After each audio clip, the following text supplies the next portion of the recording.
Evangelho de Mateus, no capítulo 24. Hoje eu irei ministrar e eu irei falar sobre várias parábolas aqui. Então, eu vou falar aqui no final de Mateus 24 e também vou falar sobre o capítulo 25 de Mateus. Então, o texto é muito extenso e por ser muito extenso eu não vou ler esse texto.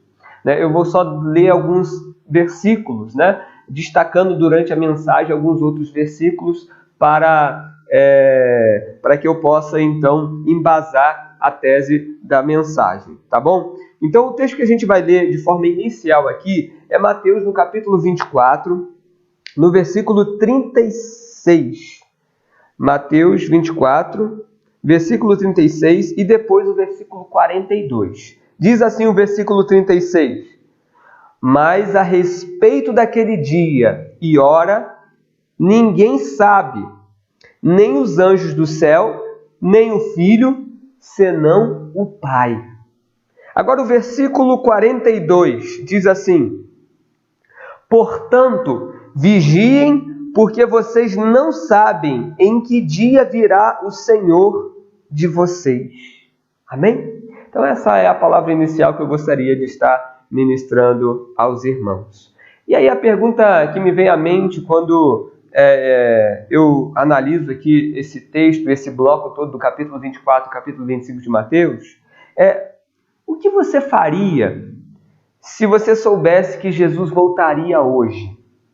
O que você faria? Já parou para pensar?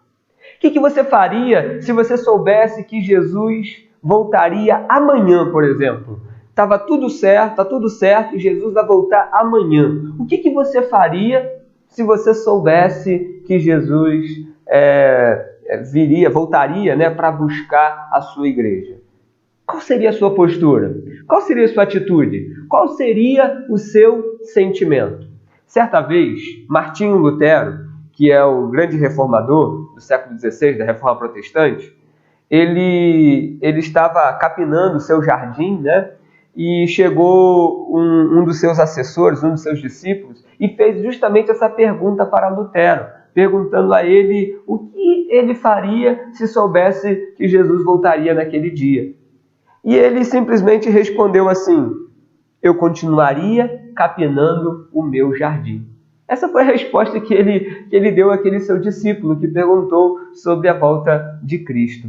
Ou seja, queridos, o que eu entendo com essa mensagem e com esse testemunho do próprio Martinho Lutero é que se nós estivermos no centro da vontade de Deus, tudo que a gente está fazendo, tudo aquilo que a gente está realizando, a gente deve continuar fazendo, deve continuar realizando. Se nós realmente estamos buscando pautar a nossa vida, organizar a nossa vida de uma maneira que a gente possa realizar a vontade do Senhor, se a gente está realmente trabalhando para cumprir com o propósito do Senhor, para a vontade do Senhor, então a gente tem que continuar. Se a gente souber que Cristo vai voltar hoje, ou vai voltar amanhã, ou se ele vai voltar próximo, a gente vai continuar fazendo aquilo que a gente tem que realizar, aquilo que a gente tem que fazer.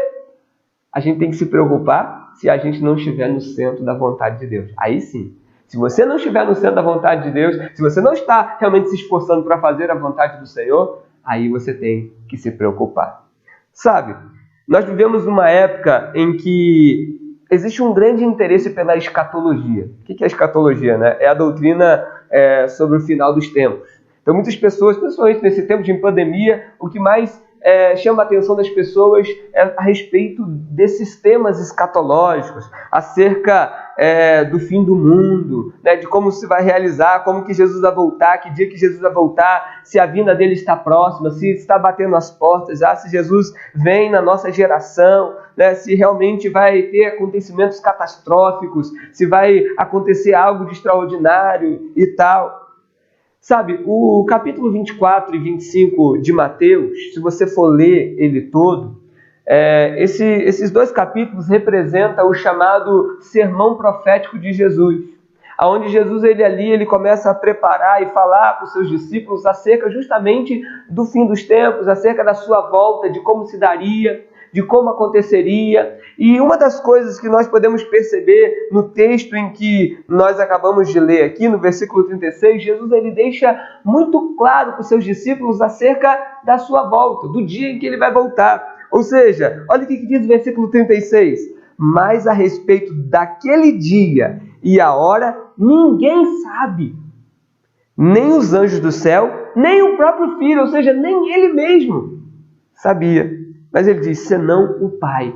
Ou seja, acerca da volta de Jesus, do dia em que ele vai voltar, esse propósito, esse vai ser um propósito de Deus. Então tudo está nos pensamentos e nos planos de Deus, só Ele sabe. E a hora certa é a hora de Deus, é a hora que só o Pai sabe. Ele sabe a hora correta, a hora certa, que está tudo designado e preparado para Cristo voltar para buscar a sua igreja. A gente não tem que se preocupar com o dia, com a hora, com o momento, porque nós não sabemos. Ao longo da história da igreja, muitos tentaram datar, tentaram adivinhar, mas acabaram se frustrando. E a orientação acerca de tudo da palavra de Deus, no versículo 42, como nós lemos, o que Jesus ele traz como orientação para os seus discípulos é o seguinte, olha, portanto, vigiem, porque vocês não sabem em que dia virá o Senhor de vocês. Então, o que Jesus ele alertou os seus discípulos? Ele alertou os seus discípulos para vigiarem. Essa foi a palavra de Jesus. Ou seja, não fiquem preocupados com o dia e com a hora. Não fiquem preocupados com o momento. Simplesmente sejam vigilantes. Estejam atentos, né? Ou seja, em outras palavras, Jesus está querendo dizer o seguinte acerca do vigiar. Ele está querendo falar acerca da gente estar sempre alerta, da gente estar sempre preparado. O que importa é a gente estar preparado para quando Jesus voltar. A gente não sabe o dia, não sabe o momento, não sabe se será nesse tempo de pandemia. A gente não sabe se vai ser no tempo da nossa geração. A gente não sabe se vai ser daqui a um século. A gente não sabe o momento, ninguém sabe. Mas o que a gente deve fazer então? Estar preparado, estar vigilante, estar preparado para esse momento. É isso que a Bíblia diz para nós e é sobre isso que a gente tem que ficar preocupado.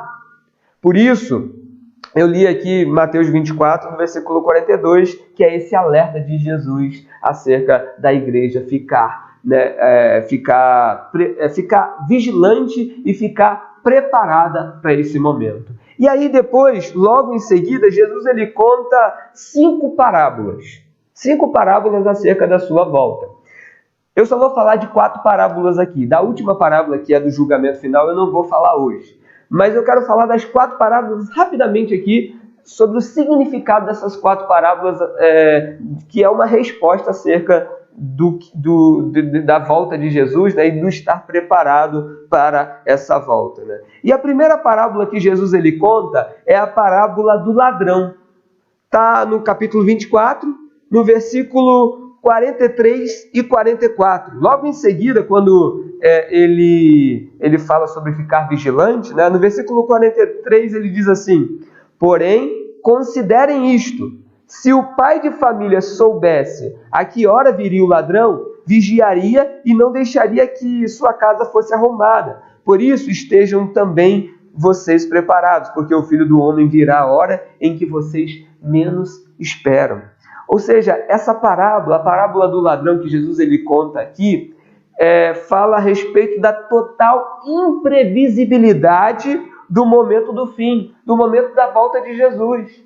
Ou seja, a volta de Jesus ela é imprevisível, não tem como prever. A gente pode notar os sinais, mas não tem como prever o momento, porque o próprio Jesus ele conta essa parábola para mostrar a forma como ele vai vir. Ele conta a parábola de um ladrão. Você já viu algum ladrão ligar para a pessoa e avisar ela o momento em que ela vai chegar e vai arrombar a casa dela, vai roubar a casa dela, vai roubar o carro dela? Não, eu nunca vi isso. Porque o ladrão ele não avisa. O ladrão simplesmente ele chega de forma imprevisível. No momento que você menos espera, ele está ali e chega e se apresenta. Então é nesse aspecto que Jesus ele compara a sua volta, a sua segunda vinda, como um ladrão. Ou seja, de maneira imprevisível. Então é isso que eu gostaria de destacar para vocês, primeiramente, acerca da primeira parábola. E aí Jesus, depois dessa parábola, ele conta uma segunda parábola, que está em Mateus 24, do 45 ao 51, que é a parábola do servo fiel e do servo mau. E nessa parábola, a essência dessa parábola, Jesus ele conta acerca da possibilidade da repentina volta dele. E aí, nessa parábola, eu não vou ler ela toda, né, porque ela é um pouco extensa, né, mas ela fala o seguinte, olha, quem é, pois, o servo fiel e prudente, a quem o Senhor deixou encarregado dos tempos dos demais servos, para lhe dar o sustento a seu tempo? Bem-aventurado aquele servo a quem o seu Senhor, quando vier, achar fazendo assim. Ou seja, ele fala do servo fiel que recebeu uma missão, que recebeu um propósito, e esse servo foi fiel àquilo que o seu Senhor deu para ele fazer. Ele seguiu todas as orientações. Aí logo em seguida, ele fala do servo mau que pensou assim, que recebeu a mesma missão do seu Senhor, a missão de administrar os bens do seu Senhor, mas esse servo foi negligente e pensou o seguinte, meu Senhor vai tardar em vir, então eu vou curtir a vida, eu vou curtir o meu tempo aqui, eu vou me embebedar, é isso que aqui fala, né? Eu vou estar com os bêbados, eu vou estar com meus companheiros, eu vou curtir a vida, eu vou comer, eu vou aproveitar, né, a vida. Então é mais ou menos isso que a parábola ela conta, né? E aí diz que no momento em que menos esse servo mau espera, o Senhor volta. E aí quando ele volta, o versículo 51 diz assim, né? E irá aplicar um castigo severo, condenando com os hipócritas. Ali haverá choro e ranger de dentes, né? Então Jesus ele fala a respeito da condenação daquele que tratou de forma negligente acerca da sua volta e não aceitou o compromisso de zelar pela missão que foi dada a ele, né? Então muitas pessoas, incluindo cristãos, né, discípulos de Jesus, deixam para mais tarde levar a sério o seu chamado. Assim como o servo mau vai deixando para depois, achando, Jesus não voltou até agora, então não vai voltar, vai demorar, então deixa eu curtir minha vida ainda, eu vou curtir aqui, eu não vou cumprir meu chamado aqui agora, eu sei que Deus está me chamando para uma obra, está me chamando para um ministério, mas enquanto isso dá tempo ainda, eu vou fazendo outras coisas, eu vou fazer as coisas que me dá na cabeça para fazer, eu vou realizar outras coisas, eu vou me satisfazendo em outras coisas. Aqueles que são chamados para a salvação, são chamados para se reconciliar com Deus, são chamados para terem uma comunhão com Deus, começam a pensar, eu vou curtir ainda a minha vida aqui, eu ainda sou novo, eu vou curtir minha juventude. Quando eu for velho, quando eu estiver lá já mais idoso, aí eu vou optar por Cristo, eu vou me reconciliar com Cristo, eu vou voltar para a igreja, eu vou voltar para a comunhão com Deus. E aí pode ser tarde demais. É isso que a parábola aqui está dizendo. Ou seja, aquilo que a gente vai deixando sempre para depois, né? E a gente vai achando que existe tempo suficiente. Às vezes Jesus ele pode voltar antes, ou a gente pode partir antes. Porque às vezes a gente não pensa que pode acontecer alguma coisa com a gente antes do tempo, e a gente pode partir dessa vida mesmo sendo jovem. E aí a gente nem vai curtir a juventude, muito menos na presença de Deus. Né? Então é um alerta para todos nós. Né? Nós precisamos realmente entender que o tempo não pertence a nós. Certa vez, um antigo rabino, Eliezer, ele dizia a seus discípulos o seguinte: arrependam-se um dia antes de morrer. Isso que ele falava, arrependam-se um dia antes de morrer. Aí os seus discípulos indagavam ele dizendo, mas que dia que a gente vai morrer? Aí ele respondia, mais uma razão para arrependerem-se hoje, caso vocês morram amanhã. Ou seja, qual é a moral da história? A moral da história é o seguinte, todo dia a gente precisa se arrepender, todo dia a gente precisa buscar Deus, porque a gente não sabe o dia de amanhã. O amanhã não pertence a nós. Por isso existe uma frase que diz o seguinte, né? Não deixe para amanhã o que você pode fazer hoje. Aproveite a oportunidade que Deus está te dando hoje. Assume o compromisso com Deus, com Cristo hoje, porque o amanhã pode ser tarde demais para a sua vida. E aí, consequentemente, no capítulo 25, Jesus ele conta uma terceira parábola, que é a parábola das 10 virgens. Né? É uma parábola já mais conhecida de todos nós, né? No capítulo 25, de 1 a 13. E essa parábola já muda o tom. Ela já é um pouco diferente da anterior, porque ela fala sobre a possibilidade da demora da volta de Cristo. Enquanto a outra fala, né, da possibilidade a respeito de uma volta repentina, de uma volta rápida, num piscar de olho, essa terceira parábola fala da possibilidade da demora da volta de Cristo. E como nós vemos, essa parábola ela fala a respeito de 10 virgens, ou de 10 damas de honra, né, que fala a respeito do casamento. E essas 10 damas de honra, diz que 5 delas elas eram prudentes. E outras 5 elas eram insensatas. As prudentes, elas eram prudentes porque elas, junto com suas lamparinas, elas levaram óleo consigo para manter acesa as suas lamparinas. Enquanto as 5 insensatas não levaram, não se preocuparam em se preparar, não se preocuparam em ter o óleo para manter as suas lamparinas acesas. E diz o texto bíblico, por causa da demora do noivo, né, porque o tema da parábola é a demora do noivo, por causa da demora, as 10 acabaram sonolentas e adormeceram, dormiram.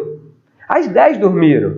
Só que quando deu meia-noite, o momento da chegada do noivo, as 10 se despertaram, mas apenas 5 prudentes estavam preparadas para a entrada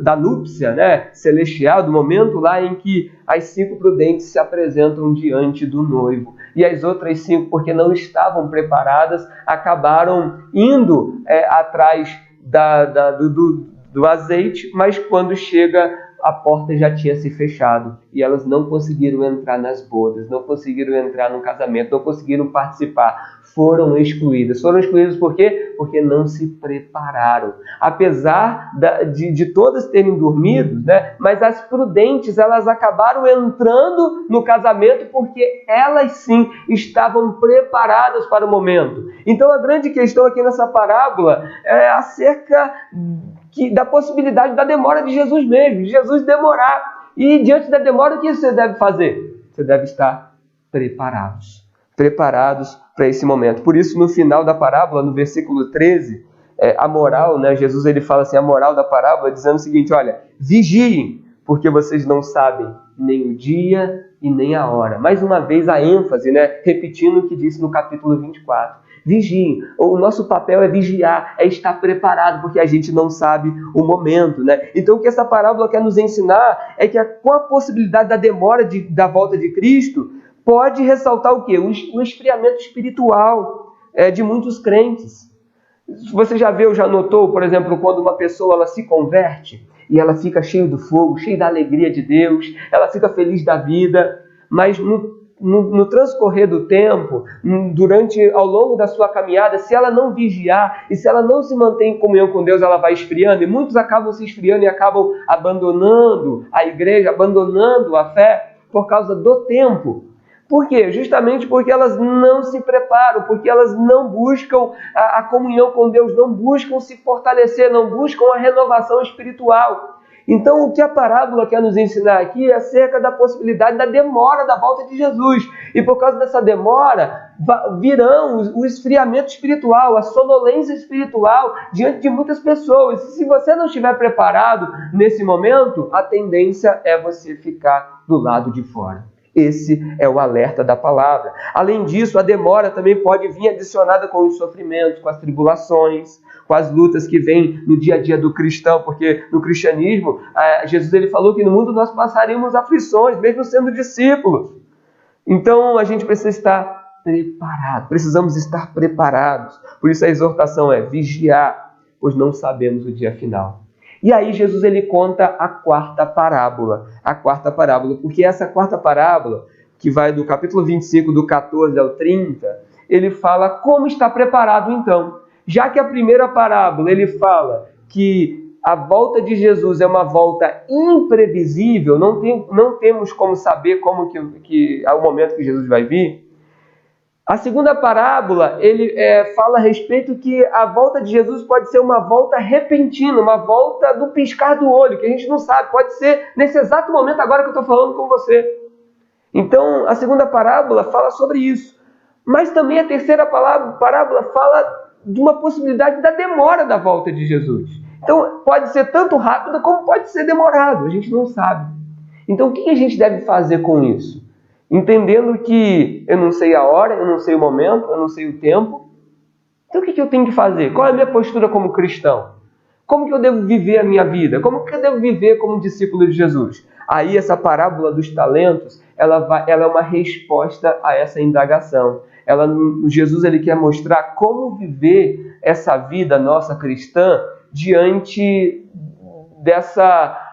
da gente não saber o momento e a hora de Jesus voltar. Então, a maneira como a gente deve se portar diante disso tudo. E nessa parábola nós sabemos que o enfoque dela não está em si na volta de Jesus, mas, acima de tudo, na administração dos fiéis, dos servos, da maneira como eles administram o talento que o seu Senhor dá a eles. Então, nessa parábola conta a história de 3 servos. Um servo foi dado a ele 5 talentos, o segundo foi dado 2 talentos e o terceiro foi dado 1 talento. Os 2 primeiros, aquele que recebeu 5 talentos, ele conseguiu multiplicar aquele talento dele. De 5 ele passou a ter 10. E o segundo, que tinha 2 talentos, ele multiplicou o seu talento para mais 2 e ficou com 4. E aquilo, diz que o Senhor, quando voltou e viu aquela multiplicação daqueles talentos, ele elogiou, exaltou aqueles servos que conseguiram multiplicar aquele talento. Enquanto que o último, ele recebeu uma repreensão, uma condenação, porque ao invés dele multiplicar aquele talento, ele tinha apenas um. E em vez dele multiplicar aquele talento, ele enterrou aquele talento. Interessante que talento no mundo antigo era uma moeda de mais alto valor, dentro lá principalmente no meio romano, equivalia mais ou menos a 20 anos de trabalho recebendo salário mínimo. Então era mais ou menos aquilo que a pessoa receberia. É lógico que Jesus aqui ele não está falando de economia, ele não está falando de dinheiro em si, porque a lógica da parábola é trazer um elemento da vida cotidiana que as pessoas pudessem entender na época e a partir dali trazer um sentido espiritual, uma verdade espiritual acerca do que ele estava falando. Na realidade, o talento, ele representa várias coisas. O talento ele representa aquilo que Deus ele coloca nas nossas mãos. É aquilo que Deus ele nos dá para a gente fazer, para a gente realizar. Ou seja, o talento ele representa os nossos bens, ele representa nossas capacidades, as oportunidades que Deus ele nos dá, o tempo, as circunstâncias. Ou seja, representa a nossa família, o nosso ministério, representa tudo aquilo que Deus ele coloca nas nossas mãos. E agora a pergunta para nós é o seguinte: o que você tem feito com o talento que Deus ele tem te dado?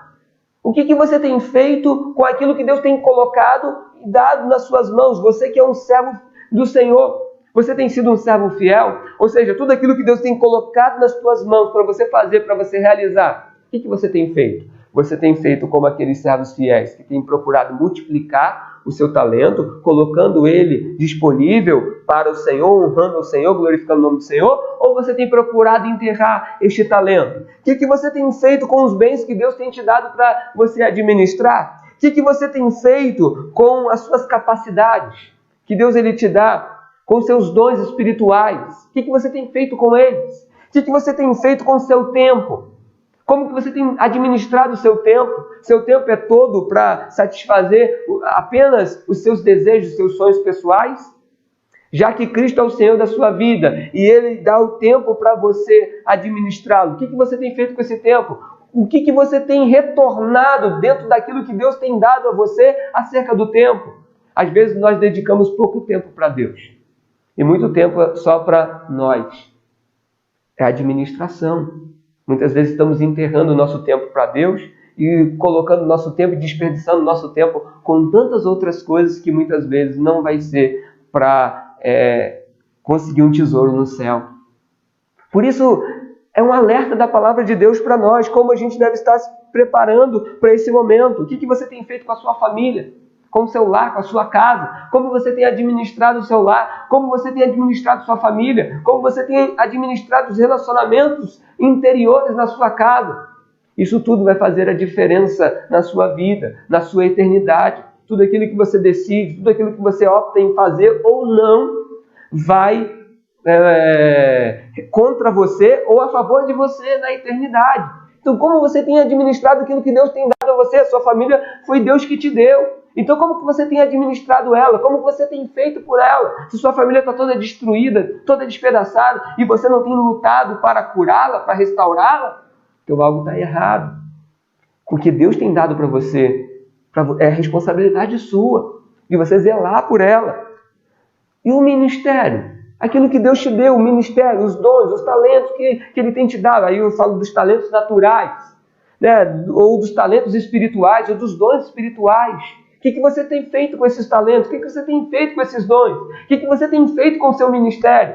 O que você tem feito com aquilo que Deus, com a unção que Deus tem dado sobre você? O que você tem feito com a salvação que Deus te deu? Foi para quê? Com que propósito? Com que finalidade? Para você enterrar? Porque você tem medo? Ou foi para você multiplicá-lo para a glória de Deus? Foi para você realmente ser um canal, um instrumento de Deus? Então é isso que essa parábola aqui, ela quer nos dizer. Muitas vezes a gente fica obcecado em querer saber quando que Jesus vai voltar, o dia que Ele vai voltar, o momento que Ele vai voltar. E muitas pessoas começam a ficar desesperadas e com medo. Jesus está voltando. Querido, se você é de Deus, se você é nascido de novo, você não tem que ficar com medo que Jesus vai voltar, que o mundo está acabando. Quem tem que ficar com medo é quem não tem Jesus. Quem tem que ficar preocupado é aquelas pessoas que não têm a paz no seu coração, que não têm a esperança, que não têm a palavra de Deus como alimento da sua vida. Elas sim, o ímpio sim, tem que se preocupar. Agora o crente não. O crente tem que se regozijar. O crente tem que ficar feliz, alegre, continuar fazendo a obra de Deus, realizar a obra do Senhor. Então, queridos, não fiquemos obcecados sobre o dia e a hora da volta de Jesus. Pelo contrário, sejamos administradores do que Deus tem nos dado. Vamos administrar e administrar fielmente, porque nada pertence a nós nessa vida. Porque quando a gente morrer, a gente não vai levar nada. Nem a roupa do nosso corpo a gente leva conosco. Especialmente a responsabilidade de contribuirmos com o reino de Deus, com a igreja, com a obra do Senhor. De que maneira você tem contribuído com o reino de Deus, com a sua vida, com o seu tempo, com o seu talento, com os seus dons. Por isso, queridos, concluindo aqui, talvez, voltando lá para Lutero, quando eu falei de Lutero no início, da resposta que ele deu, talvez Lutero estivesse certo. Capinar o jardim é muita da resposta acertada ao chamado de Deus para o trabalho de administrar a criação. E caso soubesse que Cristo estaria voltando ao mesmo dia em que eu estivesse cuidando do jardim, deveria continuar com a enxada na mão. Porque Lutero entendia que ao cuidar daquele jardim, ele estava cuidando do jardim de Deus. Ele estava fazendo aquilo que Deus designou ele para fazer, cuidar da criação do Senhor. Ele entendia que ele estava no centro da vontade de Deus. Então, ao saber que Jesus estava voltando naquele dia, possivelmente, ele ia continuar fazendo aquilo que ele era chamado a fazer e a realizar. Por isso, ao saber, supostamente, da volta de Jesus, o que a gente tem que fazer é agir com naturalidade se a gente estiver fazendo e estiver no centro da vontade do Senhor. Portanto, não há como termos a informação da volta de Jesus. Tem muitas pessoas que querem, na resposta que eu perguntei se a gente vai estudar o livro de Mateus e de Apocalipse, muitas pessoas querem estudar o livro de Apocalipse, e nós vamos estudar o livro de Apocalipse, mas muitos querem estudar o livro de Apocalipse para querer saber da volta de Jesus, mas olha, não temos a resposta, quero já dizer para vocês, muitas foram as tentativas ao longo dos séculos para tentar datar a volta de Jesus, mas todas se frustraram. Portanto, como não sabemos o dia em que Cristo voltará para buscar a igreja, apenas sabemos pelas parábolas, que a volta de Cristo acontecerá mais tarde do que o esperado, ou mais cedo do que o esperado, ou simplesmente em um momento inesperado. façamos o que os servos fiéis nos ensinam nas parábolas dos talentos, ou seja, vamos nos ocupar de fazer a obra do Senhor, vamos nos ocupar de fazer aquilo que Cristo nos vocacionou para fazermos. Assim, no fim, nós vamos ouvir dos lábios de Jesus: muito bem, servo bom e fiel. Que Deus nos ajude. Isso é o que motiva o meu coração, é ouvir isso de Jesus: você foi aprovado. Muito bem, servo bom e fiel. Oremos. Querido Deus e eterno Pai, ó Deus, eu quero te louvar, Senhor, te bendizer pelo privilégio que nós temos de estar diante da Tua presença, Pai. Ó Deus, de lermos a Tua palavra, de meditarmos na Tua palavra, nos Teus ensinamentos para as nossas vidas. Vem sobre nós, Senhor, vem sobre as nossas vidas, manifesta a Tua graça, Pai. Ó Deus, nas nossas vidas nesse momento. Espírito Santo de Deus, confirma no nosso coração a Tua palavra, aquilo que eu não pude, não consegui trazer ao coração dos Teus filhos, que o Senhor complete a Tua obra em cada coração, em cada vida. Manifesta a Tua graça, o Teu poder sobre a Tua igreja. Que, ó Deus, não ficamos preocupados em saber o dia e a hora, porque o Senhor mesmo alertou os seus discípulos que não era isso que o Senhor gostaria que eles ficassem preocupados, mas que apenas continuassem a obra, continuassem fazendo a missão, continuassem a proclamar o Evangelho de Cristo a toda criatura, para que mais pessoas, quando o Senhor voltar, possa ser buscada pelo Senhor. Porque o Senhor virá para buscar uma igreja que é lavada e remida pelo sangue de Jesus e que crê no Senhor como Salvador da sua vida. Por isso, abençoa as nossas vidas poderosamente. Dá-nos a Tua paz, a Tua alegria. Essa é a nossa oração que fazemos a Ti no nome do Senhor Jesus. Amém e amém. E eu digo para você, você que ainda não entregou sua vida para Jesus, ou talvez você que se encontre longe do caminho do Senhor, não deixe para amanhã o que você pode fazer hoje. Abra seu coração. Convide Jesus para entrar na sua vida. Peça ao Senhor: Senhor, eu me arrependo dos meus pecados e eu quero que o Senhor entre no meu coração. Eu faço do Senhor o Senhor e o Salvador da minha vida. E peça ao Senhor para escrever o seu nome no livro da vida. E passe a seguir a Jesus. Passe a ler a Bíblia, a palavra de Deus. Passe a buscar, a seguir os passos de Jesus. Fazendo assim, Jesus voltará para buscar você também, porque seu nome estará no livro da vida e você será salvo para a glória de Deus. Portanto, o melhor momento e a melhor coisa que nós temos a fazer é estar na presença de Deus, desfrutando da presença do Senhor. Não pense assim: eu tenho que curtir a vida, depois eu vou. Olha, não existe melhor lugar para curtir a vida do que na presença do Senhor. Eu estou na presença do Senhor e estou curtindo a minha vida. Eu curto a minha vida pregando a palavra de Deus. Eu curto a minha vida me rendendo aos pés de Jesus, lendo a sua palavra, buscando estar em comunhão com Ele. Não existe melhor curtição do que essa, do que estar na presença de Deus. Que Deus te abençoe. Amém?